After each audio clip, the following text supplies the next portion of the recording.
नमस्कार दोस्तों, दीपक कुशवाहा आशुलिपि के YouTube चैनल पर आप सभी का एक बार फिर से स्वागत है। और अभी की इस वीडियो में बात करूंगा उत्तर प्रदेश अधीनस्थ सेवा चयन आयोग यानी कि हम सभी का जो इकलौता करेजा आयोग है उसकी तरफ से लेखपाल भर्ती का विज्ञापन जारी कर दिया गया है। तो बम्पर पदों पर यह भर्ती है। तकरीबन 7,994 पद हैं कुल, ठीक है। और पाठ्यक्रम भी कुछ बदला बदला सा लग रहा है। तो आज की इस वीडियो में इन्हीं सारी चीज़ों बातचीत होगी कि वो नया पाठ्यक्रम क्या है और उसमें विस्तार से कि क्या क्या चीज़ें पूछ रहा है, कितने कितने अंकों का सब कुछ बता दिया गया है विस्तार से। और आयु सीमा क्या है, योग्यता क्या है, पीईटी में क्या कुछ तामझाम होना चाहिए, ठीक है, कौन कौन लोग इसके लिए आवेदन कर सकते हैं, इन्हीं सारी चीज़ों पर विस्तार से बातचीत होगी। तो आप लोग वीडियो को जरूर देखें और जौन जौन लोग अब तक चैनल सब्सक्राइब ना करे हों ऐसे सभी लोग चैनल सब्सक्राइब जरूर कर लें, काहे से कि ज़्यादा जरूरी है, ठीक। तो ये रहा बिल्कुल चमचमाता विज्ञापन लेखपाल भर्ती का। आज है शुभ मुहूर्त था इसका। अब ही नहीं ताज़ा ताज़ा विज्ञापन निकाल कर लाए हैं आपके लिए, ठीक। तो विज्ञापन के प्रकाशन की तिथि 16/12/2025 और इसके लिए जो ऑनलाइन आवेदन होना है वो 29 दिसंबर से शुरू हो जाएगा। आवेदन की जो अंतिम तिथि रखी गई है वो है 28 जनवरी, ठीक। एक महीना का समय है आपके पास, आराम से भरिए। बाकी शुल्क समायोजन एवं आवेदन में मतलब आवेदन में कुछ आप त्रुटि कर दिए तो सुधार के लिए 4 फरवरी तक सुधार कर सकते हैं।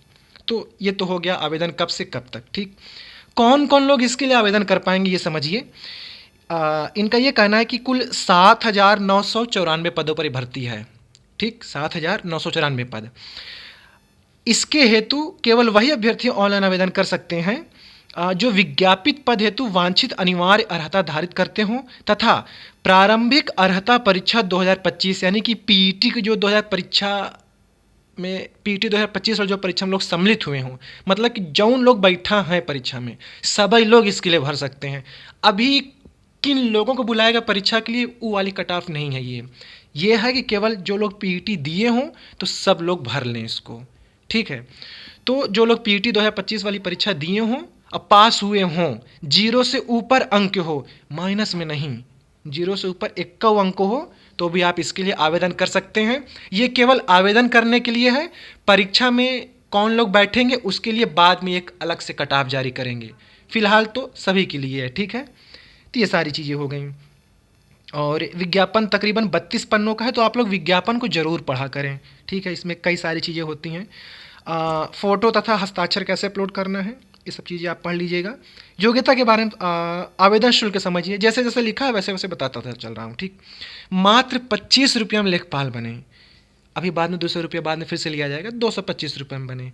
तो अनारक्षित वालों के लिए, अन्य पिछड़ा वर्ग, अनुसूचित जाति, अनुसूचित जनजाति, इन सभी चारों श्रेणियों के लिए 25 रुपया शुल्क रखा गया है, ठीक है।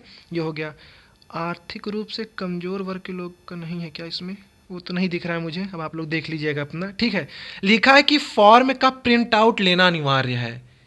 ज़्यादा वजन लगता हो मोबाइल में तो आप लोग कहीं रख लीजिएगा, ज़्यादा वजन नहीं होगा, 2-4-5 KB का या 100-200 KB का होगा, 1 MB का होगा तो रख लीजिएगा, ठीक है। फाइनल प्रिंट आउट जरूरी रखना, काम देता है आखिरी में। ये सारी चीज़ें हो गई।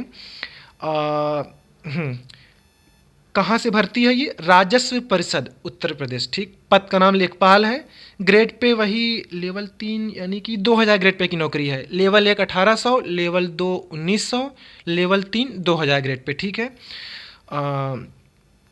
कुल 7,994 पद हैं। स्थायी पद है, अस्थायी नहीं स्थायी है, जीवन पर्यंत जब तक आपकी सांसें चलती रहेंगी, ठीक है, तब तक आप इस पद पर आसीन रहेंगे। स्थायी पद है, हटा नहीं जाएगा, अस्थायी नहीं, बिल्कुल, ठीक।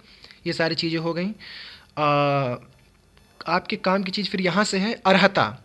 इनका ये कहना है कि उत्तर प्रदेश लेखपाल सेवा नियमावली 2006 यथा संशोधित, प्रथम संशोधन 2010 में हुआ, द्वितीय ये सब दुनियादारी, माध्यमिक शिक्षा परिषद उत्तर प्रदेश की इंटरमीडिएट परीक्षा या सरकार द्वारा इसके समकक्ष मान्यता प्राप्त कोई अन्य परीक्षा, कम से कम आप 12वीं पढ़े हों, पास किए हों तो लेखपाल पद के लिए आप योग्य हैं, लेखपाल बनने काबिल हैं, आप आवेदन कर सकते हैं इसके लिए, ठीक है।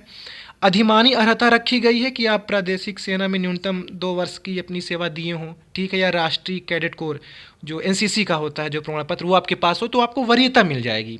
बाकी ऐसे सभी लोग इसके लिए आवेदन कर सकते हैं जो केवल इंटर पास हों, ऊपर हो तो कोनो दिक्कत ही नहीं।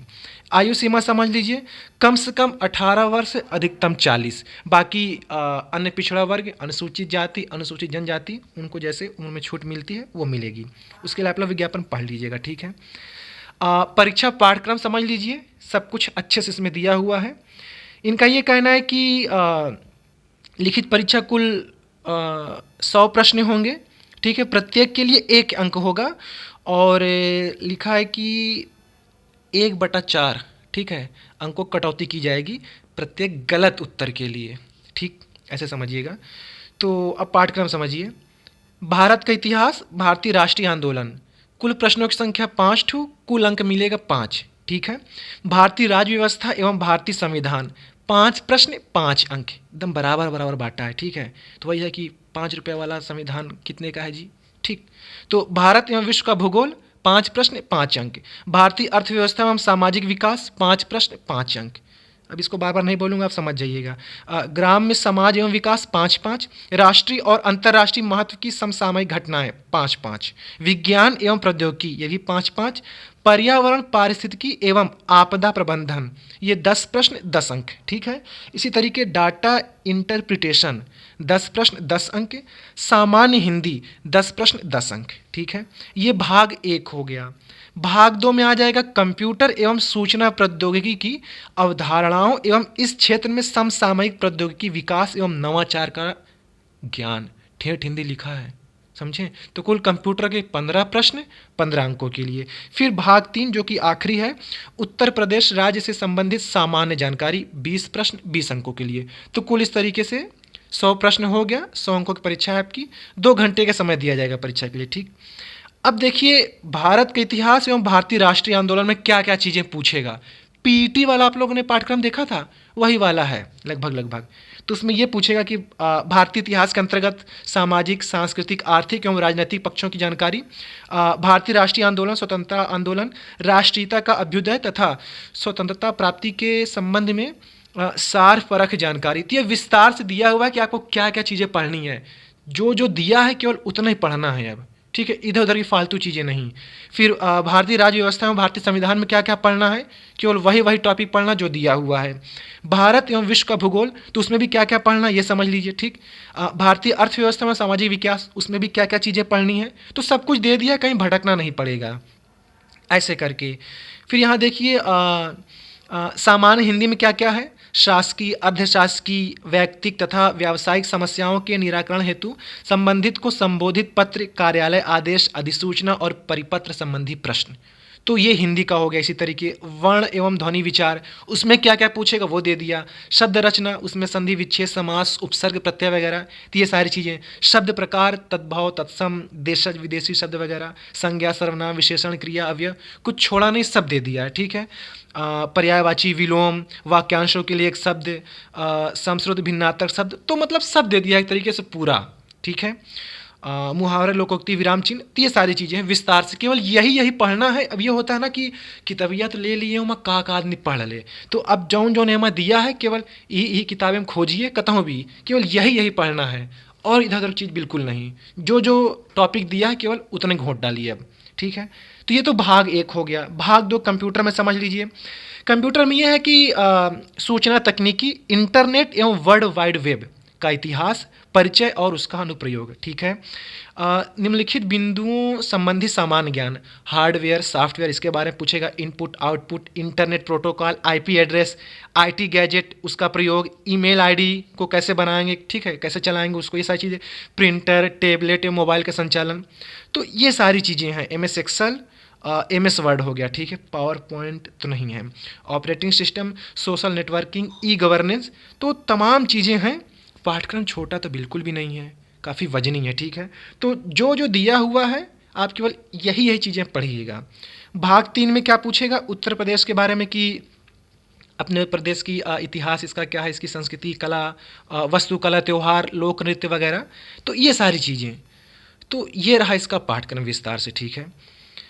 बाकी और भी चीज़ें विज्ञापन में लिखी हुई हैं ठेठ हिंदी में ही, तो आप लोग विज्ञापन को ज़रूर पढ़ा करें। अब ये होता है कि चलो अच्छा भर्ती आ गए भैया, लेखपाल के, चला उस साइट पे भर लिया जाए फॉर्म, फॉर्म भर देते हैं, विज्ञापन आप लोग पढ़ते नहीं, तो पढ़ा करिए, पढ़ने के लिए दिया जाता है, ठीक, ना कुल 32 पन्ना पढ़िए, तो जौन जौन थोड़ा स्क्रॉल करते रहिए, जहाँ जहाँ समझ में आए वही वही पढ़ लीजिए, लेकिन पढ़िए जरूर विज्ञापन, ठीक है।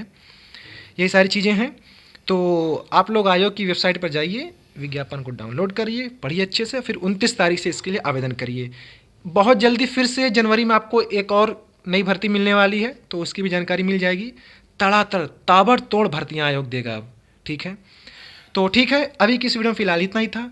पूरा वीडियो देखने के लिए धन्यवाद। जय बजरंगबली।